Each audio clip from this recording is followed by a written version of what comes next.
forthwith, di ba? Hindi naman nakalagay doon forthwith unless dismissed by the Senate before actual trial. Wala doon sa Constitution. So I don't know.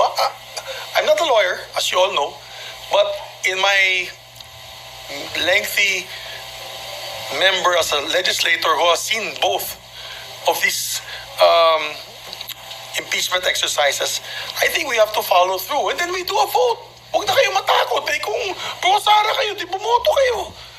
Against the impeachment, it's a political exercise. But the process has to proceed forward. That's to move forward.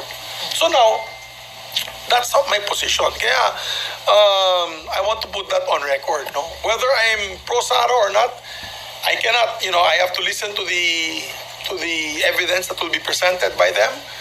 Of course, I have some biases. I think that it is a witch hunt because they want to remove her from public service para yung iba makaupo at yung iba ay mawawalan ng kandidato na kalaban pagdating sa halalan ng 2028. But I will set that aside. I'll set my bias aside because we have to follow the process. Yan ang proseso ng konstitusyon. It cannot be changed. If we violate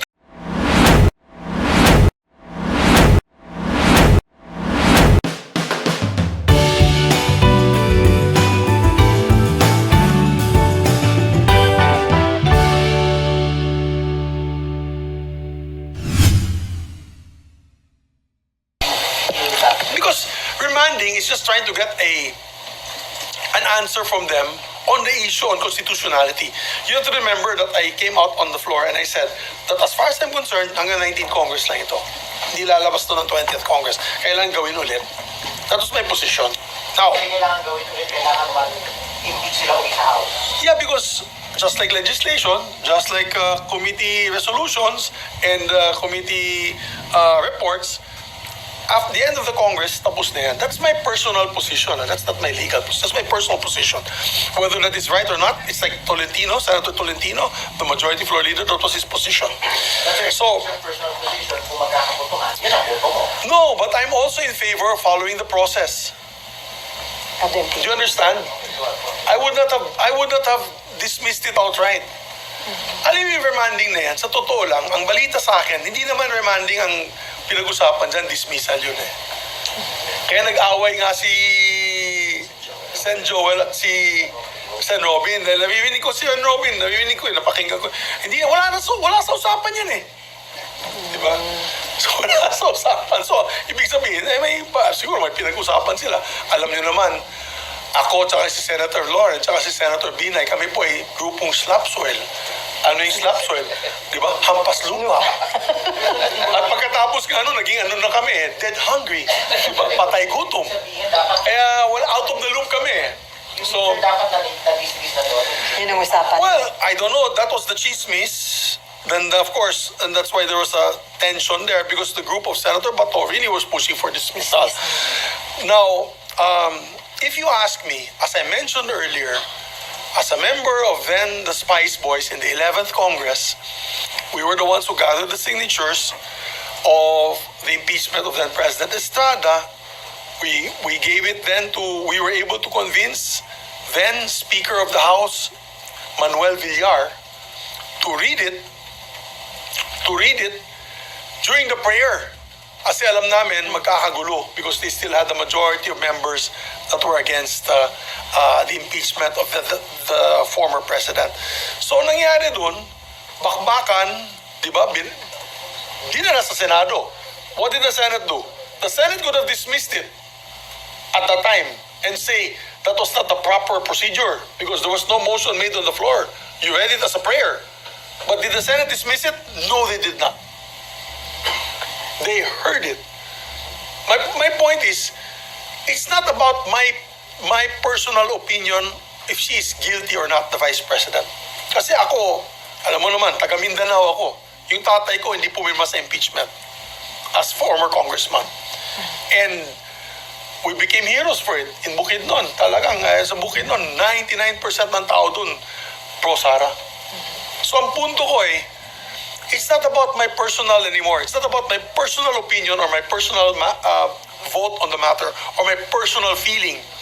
know if she's guilty or not. It is the procedure that must be followed. There is precedence. We've had in this constitution, if I'm not mistaken, since 1987, only two successful impeachments. The third kasi, nag-resign siya. Nag-resign si Merceditas Gutierrez. On these two, it was acted upon by the Senate. So, I'm sorry, no? Wala naman nakalagay sa Constitution, nakalagay din forthwith, di ba? Hindi naman nakalagay doon forthwith unless dismissed by the Senate before actual trial. Wala doon sa Constitution. So I don't know. I'm not a lawyer, as you all know, but in my lengthy member as a legislator who has seen both of these impeachment exercises, I think we have to follow through and then we do a vote. Huwag na kayo matakot. Kung pro-Sara kayo, di bumoto kayo. Against the impeachment, it's a political exercise. But the process has to proceed forward. It has to move forward. So now, that's not my position. Kaya, I want to put that on record. No? Whether I'm pro-Sara or not, I cannot, I have to listen to the evidence that will be presented by them. Of course, I have some biases. I think that it is a witch hunt because they want to remove her from public service para yung iba makaupo at yung iba ay mawawalan ng kandidato na kalaban pagdating sa halalan ng 2028. But I will set that aside. I'll set my bias aside because we have to follow the process. Yan ang proseso ng konstitusyon. It cannot be changed. If we violate that, then we violate our oath of office when we say that we will defend and protect the Constitution of the Republic of the Philippines. So, definitely, we have to do what is right here. Sir, will you share with the trial, yung trial, formal trial? Yes, no, proceed not. Well, at least, let's invite the prosecutors. Tell them, ano ba yung ebidensya ng... Alam mo sa simbahan, I think Sunday kasi kahapon, sa simbahan ngayon lang ako nakakita ng mga 4 na pamilyang lumapit sa akin. Ano bang tinatago ninyo? Ano bang ginagawa ninyo dyan sa Senado? Nasisira yung integridad, nasisira ang pangalan ng ating Senado dahil sa wala tayong ginagawa. With due respect, no, to my colleagues on both sides. Ang akin dyan, let's do what we are supposed to be doing under the Constitution. That's our constitutional mandate. And then we make a decision. Panindigan niyo yung decision nyo. Either to impeach or not to impeach, to acquit. So, yan na ang position ko dyan. RG, meron ka pa ba? Okay na. Okay, before Dindo, Camille, Mean, and Daniel. Sir, going back dun sa Senate leadership, mag-e-effort ka pa ba para makakuha ng support for Tito Soto or tanggap nyo na po na kayong posibleng maging minority pag nag-open ang 20th Congress?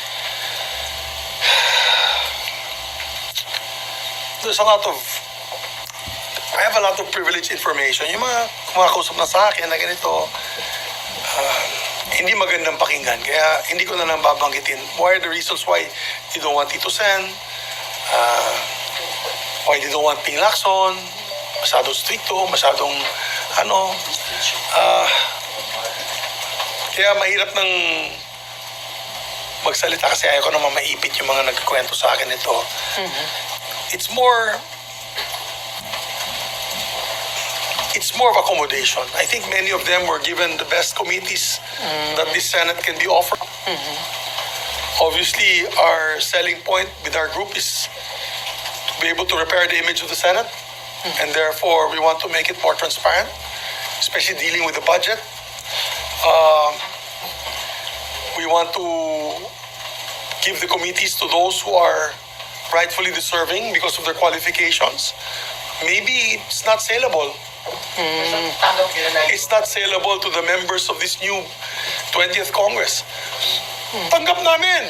Ako gusto ko, I started my career as a minority member. I will end my career as a member of the minority. Okay sa akin yun. And then yung grupo nyo tinatawag na conscience blacks? Well, sabi ni Senator Ping, tinatawag yung conscience block. I call it veterans block. Kasi, to be honest, we don't have naman the monopoly of conscience.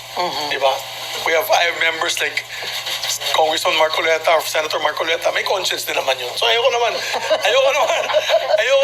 di ba? Ayoko naman sabihin na kami meron sila, wala. Parang Spice Boys yan eh, di ba? Yung kalaban namin nun, Bright Boys. Eh sabi namin, di naman kami nagpapanggap na bright. Spicy lang. Oh, maanghang lang. So ako, I'd rather be known as a veterans bloc. And because we've seen it all, and we've seen how the Senate at once upon a time was its, of course, peak performance in terms of trust rating with all our kababayans. Sana we can bring it back to that level. Okay, Dindo. Dindo muna. Wala kang iba. Alam mo, naawa nga ako kay Senator Risa. Naawa talaga ako sa kanya. Alam mo, kampanya para sa kanya mga kandidato. Tapos sabi niya, gagawa siya ng sarili niyang bloke, na independent block. And na yun, mag-isa na lang siya. oh, nasa Kaya,